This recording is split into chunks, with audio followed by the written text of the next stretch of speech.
like our founding fathers preached.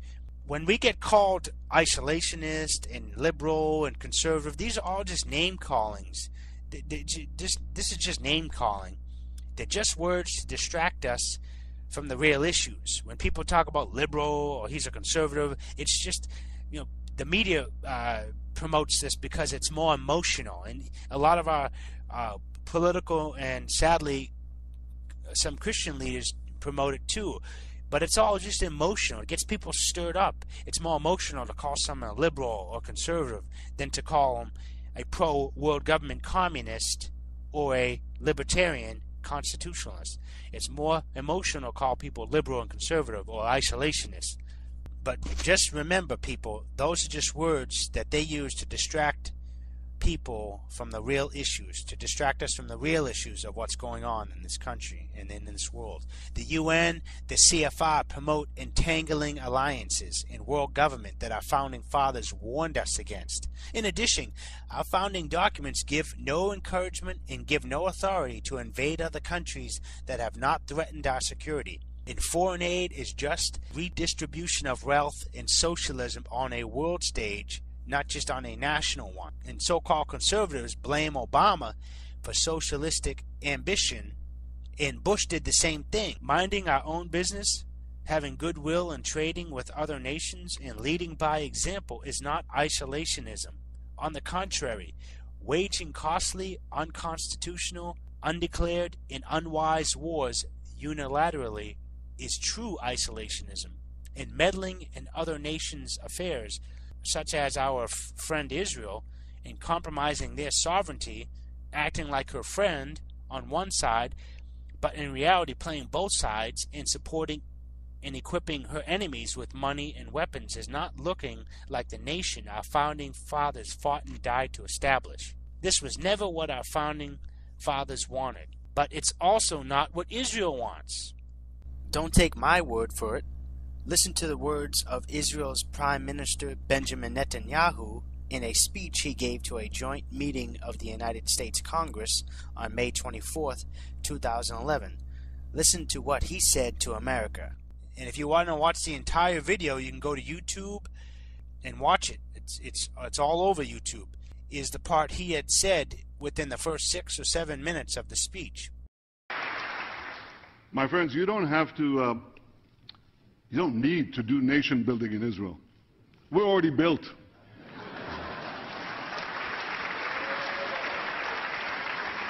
You don't need to export democracy to Israel. We've already got it. And you don't need to send American troops to Israel. We defend ourselves. What Ron Paul and other libertarian constitutionalists have been saying is consistent with the wishes of Israel, as expressed by her Prime Minister Benjamin Netanyahu in that speech. That's a true friend to Israel, and that's a true constitutionalist. These so-called quote-unquote conservatives, who many of them have quote Christian radio and TV programs, and many of them are CFR members who are hypocritically rebuking the socialists out there for ignoring the Constitution and wanting big government for a national welfare state. These same quote-unquote conservatives want big government for unconstitutional, endless warmongering around the world under the guise of, quote, helping our allies around the world. And for foreign aid, which is worse than a national welfare state, because foreign aid is welfare on a world stage. These same conservatives claim to believe in our Constitution, but yet they're silent on our nation's unconstitutional federal quote-unquote reserve banking system. And having a national bank and a monopoly on the money is the fifth plank to the Communist Manifesto. Having a national banking system like the Federal Reserve System is supposed to go with a communist country, not with a supposedly free country like America. The fifth plank to the Communist Manifesto says, quote, centralization of credit in the banks of the state by means of a national bank with state capital and an exclusive monopoly, unquote. In addition, there's not a great outcry against government-run education paid for by our tax money. Concerning such things, Thomas Jefferson once said, quote, "To compel a man to furnish contributions of money for the propagation of opinions which he disbelieves and abhors is sinful and tyrannical," unquote. The 10th plank to the Communist Manifesto says, quote, "Free education for all children in public schools," unquote. Many of you may not like to hear this, but, when Independence Day comes around and we all get patriotic and we're singing the songs to commemorate our independence, and songs like America the Free and Home of the Brave. Someone said now America's land of the free and home of the slave.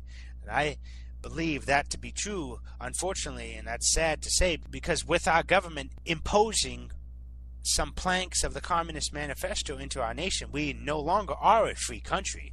So we may want to rethink our definition of freedom in this country, because it's not there. We used to be a free country, but having a central bank, having a Federal Reserve that can print the money at will, and having a government force us to pay tax money to public schools that we don't have our children in, and don't agree with what they're teaching, is a symptom of a enslaved country, not a free country. But we can and should get back and should desire a free country, and we might be able to get it back if we would just obey the Constitution, properly interpret the New Testament for those that are Christians listening to this, and then only put people in office that will sign affidavits going on the record in writing that they will vote to uphold and defend the Constitution, take their oath seriously, and get rid of these some of these planks of the Communist Manifesto that we have in our country now. Now, I want to continue to quote the article written by Brother Vance that I quoted earlier, entitled, "Will Ron Paul Be the Candidate of the Christian Right?" He continues to say, quote, "Ron Paul is the premier advocate for liberty in politics today. He believes in absolute religious and political liberty for all Americans. He strongly supports private property rights. He believes that government exists to protect the life, liberty, and property of its citizens," unquote. Brother Vance, I couldn't agree more. And Christians who are fiscal conservatives would like much of what Ron Paul says, but Christians who are social conservatives, for the most part, reject Dr. Paul, even though Ron Paul is a social conservative in his own personal life. Though he doesn't want to use the heavy arm of government to force people to live by his values, and he doesn't wear his religion on his sleeve when in the public arena because he doesn't want to use his faith for political gain like so many so-called conservative hypocrites and politicians do today, Christians and other sincere conservatives have been deceived by the father of tyranny, the spirit behind Marxism and the Communist Manifesto. That spirit, that angel being the devil, he's the father of tyranny. We've taken his bait and believed the lie that if we hand over to the government just enough power, we'll have a righteous and holy society. The truth is, it would only be outwardly righteous. And now there's less freedom, and less freedom over there eventually means less freedom over here as well. Big government tyranny may come in many different forms and disguises, promising a better society, a more righteous society, a more secure society, or a more peaceful society. But it's all tyranny, and tyranny is a beast that needs to be starved to death, not fed to grow stronger. We need to wake up. We can starve this beast by defending people's freedom to make their own lifestyle choices. Remember, being a libertarian constitutionalist does not mean you endorse someone else's lifestyle choices, and it doesn't mean they endorse your lifestyle choices. It means we defend each other's freedom to choose what lifestyle we want to live. Now, again, I'll go on the record. I am a fundamental Baptist, an independent fundamental Baptist. I believe the Bible is the Word of God, and I'm a fundamentalist in believing it. I believe in the fundamentals of the Christian faith, and I'm not too open-minded on that position. But just because I disagree with the homosexual lifestyle and I disagree with homosexual quote-unquote marriage. I strongly disagree with it. But just because I strongly disagree with that lifestyle choice that they make does not mean I will not defend their freedom to choose that lifestyle or not. Brother Vance goes on to say in the article, quote, even though he, speaking of Ron Paul, appears to live up to the usual criteria of the Christian right, the question still remains, will Ron Paul be the candidate of the Christian right? As a Christian, I admire Dr. Paul's principled stand on many issues, but I don't believe the leadership of the Christian right will embrace him. I think they love centralization more than federalism. I think that they love political power more than liberty. I think they love war more than peace. I think they love politicians more than principles. I think they love faith-based socialism more than the free market. And I think they love the state more than God Almighty, unquote. Again, Brother Vance, I wholeheartedly agree. Ron Paul is holding to the constitutional libertarian position that our founding fathers held. And Ron Paul, who is also a Baptist, is holding to the historical Baptist position that people like independent Baptists like John Leland and Isaac Backus held.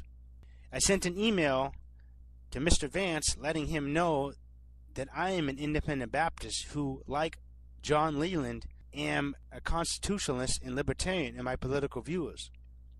I personally thanked him and complimented his article, and in his reply email he sent to me, he said, thanks, we are of like mind. Independent Baptists are supposed to be Bible believers. Sadly, too many of them follow the GOP instead of the Bible. Sincerely, Lawrence M. Vance. The epitaph that John Leland desired to be on his tomb, and indeed it was on it, read, quote, here lies the body of John Leland, who labored 67 years to promote piety and vindicate the civil and religious rights of all men, unquote. Bible-believing Christians, especially independent Baptists, have lost their way. They are too close to politics, in my opinion, too beholden to the GOP, as if GOP stood for God's own party, which it does not. We have lost our way. We have let our political ambitions blind us and dilute the pure gospel message that Christ told us to deliver to a lost and spiritually dying world. It is the good news of Jesus the Messiah that will change people's hearts, like I can attest in my own life. Because you can have all the laws in the world, but if people's hearts don't change, their behavior never will. The Constitution is supposed to be used to protect our God-given right to life, liberty, property, and the pursuit of happiness. It is not supposed to protect the rights of one group over against another group. I say to Christians listening to this recording, let's proclaim our views on the rooftops. Let's proclaim our Christian views on street corners, out in the open, and live lives of grace consistent with New Testament Christianity, and not apologize for them. But though we may be citizens of heaven ultimately, for now we are still citizens in America. And under our Constitution, let's remember to defend the civil liberties of those who have views and a lifestyle you may not agree with, including homosexuals and their civil desire to be married to whom they choose, and also to those who have a lifestyle of smoking and cursing, etc. Near the end of his life, around 1833, independent Baptist preacher and civil and political and religious rights champion John Leland, who advocated the historic Baptist position on personal liberty, said, quote, next to the salvation of the soul, the civil and religious rights of men have summoned my attention more than the acquisition of wealth or seats of honor, unquote. Christians especially, that should be our motto. And maybe if people don't see Christians as closet tyrants trying to use the law to take away their personal and civil liberties, they might just be more open to hearing the gospel that Jesus told us to be busy about giving out.